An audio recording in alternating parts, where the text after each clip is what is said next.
The first thing she took from me was my son's memory of peace.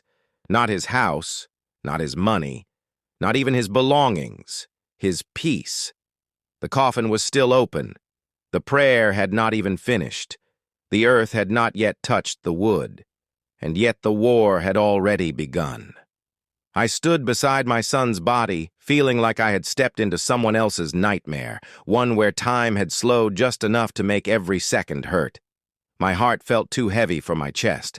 My arms felt too weak to belong to me. My eyes burned from crying, but no more tears would come. Then I felt her presence. Not grief, not warmth. Presence. She stood too close, close enough that I could smell her perfume, something floral and expensive, something that did not belong in a room that smelled like flowers for the dead. I didn't look at her at first. I couldn't. I was afraid if I did, I would break. Before we continue, if you love stories that uncover betrayal, hidden cruelty, and the roots of revenge buried inside human hearts, make sure you subscribe to Roots of Revenge Mahe, like this video, and comment below what you think will happen next, because what she did next was unforgivable. "I need to speak to you," she whispered. Her voice was gentle. That was the worst part. We stepped aside, just far enough to be hidden from the crowd, but not far enough to escape the weight of the moment. I could still see my son's face behind her shoulder, calm, still, wrong. She folded her hands in front of her like she was about to negotiate a business deal. "You can't stay in the house anymore," she said. I felt my breath stop. "What?" I whispered. "I've been patient," she continued, as if I had asked her to repeat a grocery list. "But now things are different. I have responsibilities. I can't carry you financially." The words felt unreal. "I just buried my child," I said. "Yes," she replied, "and now I have to manage my life." I searched her face for something: guilt, sadness, hesitation, humanity. But all I saw was calculation. "You are a financial burden," she said softly. "You have 30 days to leave." The world tilted. The floor felt too far away. The ceiling felt too close. I felt something crack inside me that I didn't know could still crack. "At my son's funeral?" I asked. She inhaled sharply, annoyed. "There's never a good time for this conversation," she said.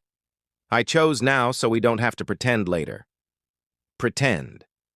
That word felt heavier than the others. Pretend that she cared. Pretend that I mattered. Pretend that my son had just been more than a problem she needed to solve. Around us, people cried. Someone sobbed loudly into a handkerchief. Someone else whispered a prayer. And right there, in the middle of grief, she declared war. I didn't raise my voice. I didn't cry. I didn't beg. I just looked at her and realized something terrifying. She wasn't grieving my son. She was freeing herself from him, and from me.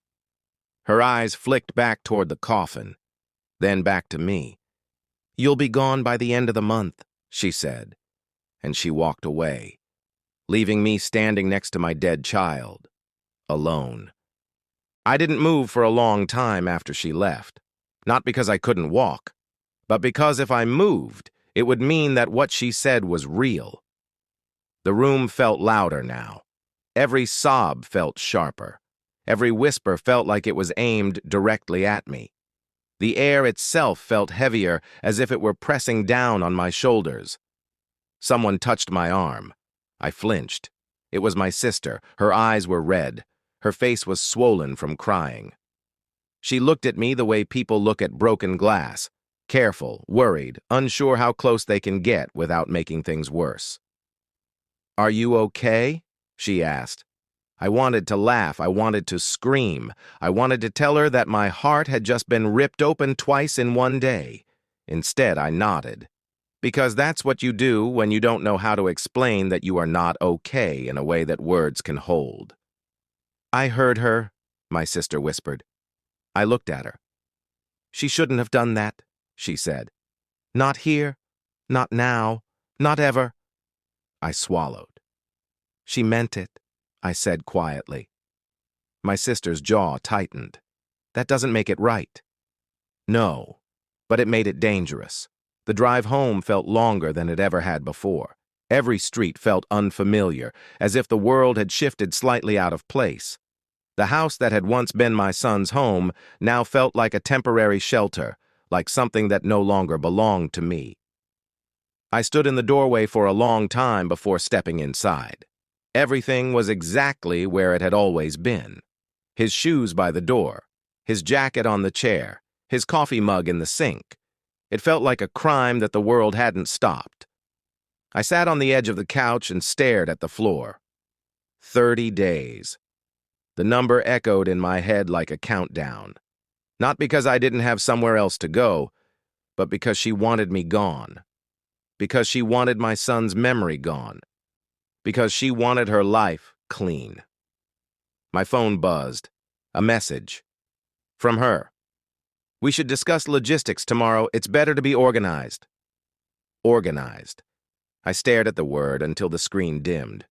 I didn't reply. That night I didn't sleep. Every time I closed my eyes, I saw my son's face. Every time I opened them, I saw her standing beside his coffin. By morning, grief had turned into something else, something quieter, colder. I made coffee and drank it without tasting it. I walked through the house slowly, touching things. The photo on the wall of my son as a child, the dent in the doorframe where he once ran into it with a toy car, the bookshelf he built with his own hands. I wasn't just being evicted from a house, I was being erased. I realized then that this was not about money. It was about control, about rewriting the story, about deciding who mattered and who didn't. My phone buzzed again. Another message. I've booked an appointment with a real estate agent next week. I'll let you know when to be out of the house so it's not awkward. Not awkward, as if grief were something that could be inconvenient. I finally replied, "We need to talk." The reply came instantly. "There's nothing to discuss." That was when something inside me hardened, not into anger, into clarity. She thought I was weak because I was grieving. She thought I was harmless because I was quiet. She thought I would disappear politely. She was wrong. I looked around the house again. And for the first time since my son died, I didn't just feel loss. I felt purpose. Because if she wanted me gone, she was going to have to face the truth first. And I had a feeling she wasn't ready for that. Not at all. She arrived the next evening exactly on time. Not early, not late. On time the way people arrive when they want to control the moment. I was already sitting at the dining table when she walked in. The house felt different with her inside it now. Smaller, tighter, like the walls were listening. She didn't sit down at first. She placed her phone on the table, face down, a warning. "We need to be quick," she said. "I have a lot to do." I nodded. "So do I replied. That caught her attention.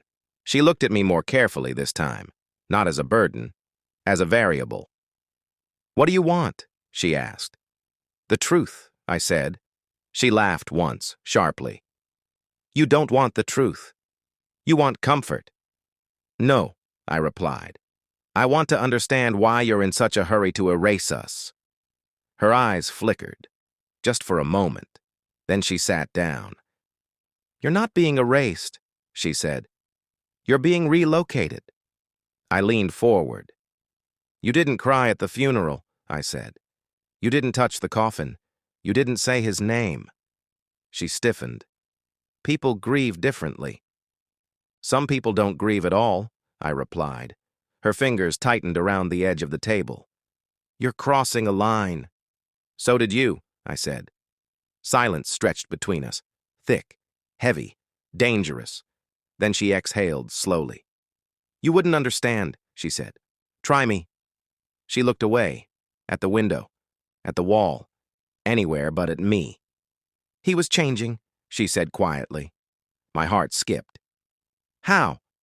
"He was asking questions," she continued, "about money, about the business, about things he never cared about before. "What business?" I asked. She froze, just enough to tell me I had stepped into something real. "You didn't know," she said slowly. "Know what?" She swallowed.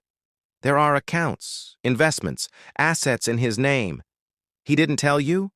"No," I said. "He was planning to restructure things," she whispered. "He wanted transparency." Transparency. The word hung in the air. "And that was a problem?" I asked. Her eyes hardened. He didn't understand what was at risk. "What was at risk?" I repeated. "My life," she snapped. The room felt colder. "You're not just trying to remove me," I said. "You're trying to remove his shadow." She stood up abruptly. "This is over." "No," I said. "This is just starting." She stared at me, really stared, as if seeing me for the first time. "You think you're stronger than you are," she said. "And you think you're untouchable," I replied. Her lips curled slightly. "You have no idea who you're dealing with." "I'm dealing with my son's wife," I said, "and my son's secrets." Her face went pale. "You don't know anything," she whispered. "Then why are you afraid?" I asked. She grabbed her phone. "I gave you 30 days," she said. "Don't waste them." She turned and walked toward the door, but she stopped, just before leaving. "You should be careful," she said softly. "Some truths destroy more than they heal." She left. The door closed. The house felt like it had exhaled. I sat alone at the table staring at the empty chair. Accounts, assets, transparency. My son had been planning something, and whatever it was, it terrified her more than grief ever could. I didn't go looking for revenge. I went looking for answers. But answers have a way of turning into weapons when someone has worked so hard to hide them. It started quietly.